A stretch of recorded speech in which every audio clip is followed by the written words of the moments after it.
Okay. My name is Noah, and for my 3-minute video, I was thinking I would just tell a little story about some of the personal experiences that I've had working alongside some of the Hispanic Mexican population. I grew up in a small town in rural Nevada. It's called Ely. It's about 3.5 hours, pretty much directly west from you. And growing up there, there's not a lot of summer jobs for like high school kids and just people in general. So pretty much every summer I'd find myself working on either like a sheep herder, working with sheep herders, working on a ranch, working on a farm, things like that. And so naturally I got to have a lot of experience working alongside with some of the immigrant workers that would come up from Mexico to be able to find a job to provide for like their family back in Mexico. And I remember one summer, it was a really cool experience. There was a good group of guys that I was able to work with, and they showed me and got me experience a little bit more with the culture and kind of what they stand for. Not necessarily by like sitting me down and teaching me about their cultures or things that they care about, but just showing me through their actions and what they valued. And as I was kind of starting to look back and prepare for the video, it was actually kind of interesting because a lot of the things that I learned from them, we talked about in this class, so I thought it was cool to kind of make that connection.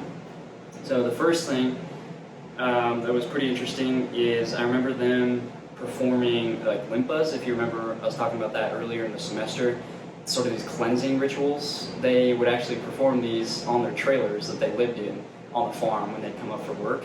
So they'd be, burning incense, burning different sorts of like herbs and stuff, and being able to kind of cleanse the trailers in that way. And they also talked a lot about their rituals and practices for healing.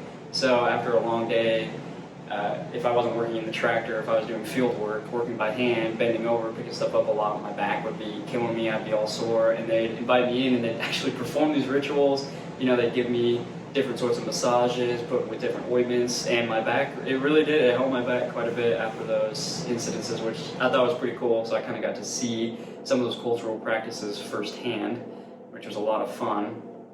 And then something else that was interesting was even just like the way that they identified themselves. They preferred to be called like Mexican. That's what they liked to as their title. They identified with their home in Mexico, and they didn't feel like Latino or Hispanic. They didn't really feel like they fit in that category. They preferred to be called Mexican. They loved Mexico. That was their home. That's what they wanted to identify with.